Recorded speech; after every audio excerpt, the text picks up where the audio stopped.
மாறுவதை புரிந்து கொள்வது. என்ன பிரச்சனை? மாற்றத்தை நாம் புரிந்து கொள்வது இல்லை. உறவுகள் மாறிக்கொண்டே இருக்கும். 5 வயசுல பையன் சொல்லுவான், எங்க அப்பா தான் சூப்பர் அப்பா. 5 வயசு. 10 வயசானா சொல்லுவான், எங்க அப்பா நல்லவரு, அப்பப்பா கத்துவாரு. 15 வயசுல சொல்லுவான், அம்மாவை கூப்பிட்டு, உன் வீட்டுக்காரர்கிட்ட சொல்லிடுமா, அப்பப்ப என் ரூட்ல வராரு, மரியாதையா இருக்காரு. 20 வயசானா பையன் சொல்லுவான், எப்படிமா இந்த ஆளை போய் நீ கல்யாணம் பண்ணிட்ட? அப்படின்னா பையனுக்கு 20 வயசுன்னு அர்த்தம்.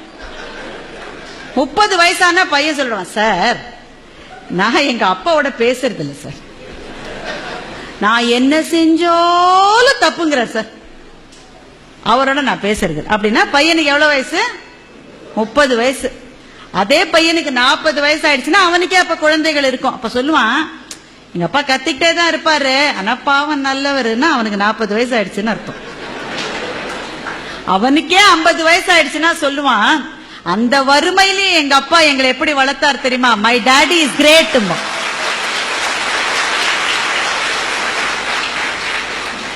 எங்க அப்பா கிரேட்னு 5 வயசுல சொன்னது சார், திரும்பி வரதுக்கு 45 வருஷம் இருக்கு பாருங்க.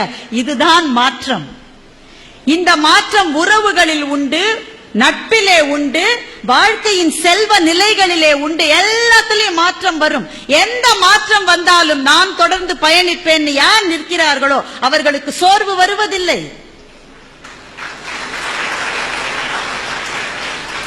மாற்றங்கள் இருக்கின்றதே, அது நதியிலே கலக்கின்ற கழிவை போல.